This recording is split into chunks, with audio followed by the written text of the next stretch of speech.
Well, that didn't take long. Brandon Ingram threw shade at LeBron James in an IG Live after he was sent to the Pelicans. Plus, despite landing an MVP player, the Lakers' upper management are realizing the deal for Davis wasn't that well thought out. In the meantime, AD is going to be working on his acting chops. He's been slated to join the cast of LeBron's Space Jam 2.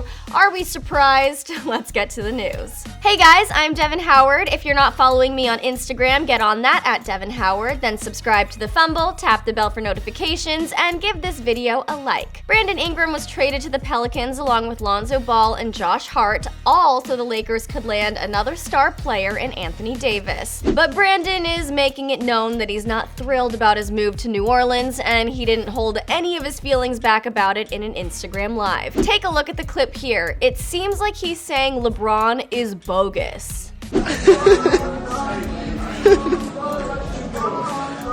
Strive for goatness. Bogus. Bogus as hell.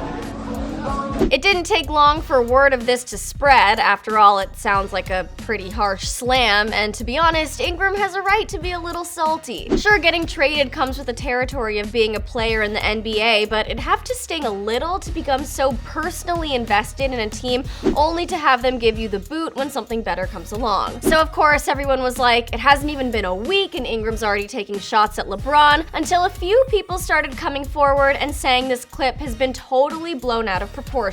Apparently, what these people are saying is that strive for goatness was just somebody's IG username, and Ingram was calling that person out and responding to whatever they said. I wasn't watching the IG Live, so I don't know for sure, but if I had to take a side, I think I'd believe that he didn't actually drag LeBron. Alright, moving on. Fans might be dragging the Lakers pretty soon if they don't get their act together, so obviously the team went into the offseason with the goal of landing Anthony Davis, which they did, but here's the thing. Rob Pelinka reportedly didn't have a good grasp on the cap ramifications of this trade until after their initial talks with the Pels, forcing them to find new and more costly ways to open up a max slot in free agency.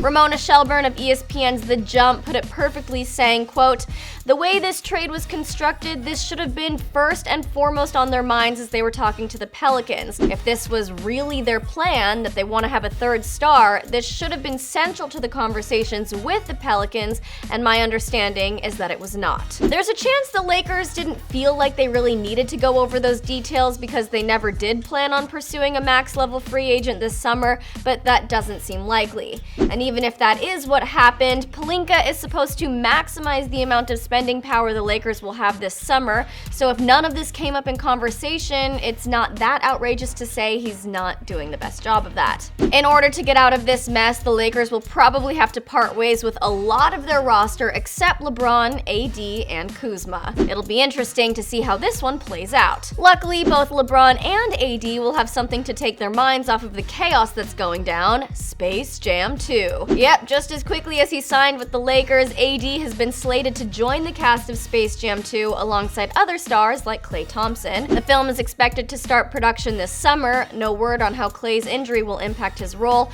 but it is set to be released in the summer of 2021. We still have a ways to go until we're able to see this highly anticipated movie on the big screen. This has seriously been years in the making. It'll be a good thing for AD and LeBron to get to know each other on set while also building their chemistry on the court. Plus, with all that uncertainty regarding Davis's trade kicker, maybe LeBron will work on negotiating a little bump in AD's salary in an under-the-table kind of deal. Alright, Fumble fans, let's chat in the comments. Was Brandon Ingram really shading LeBron? Did Pelinka not think this deal through? And finally, will AD's role in Space Jam help or hurt his relationship with LeBron on the court? Sound off in the comments, make sure you subscribe, and I'll catch you next time on The Fumble.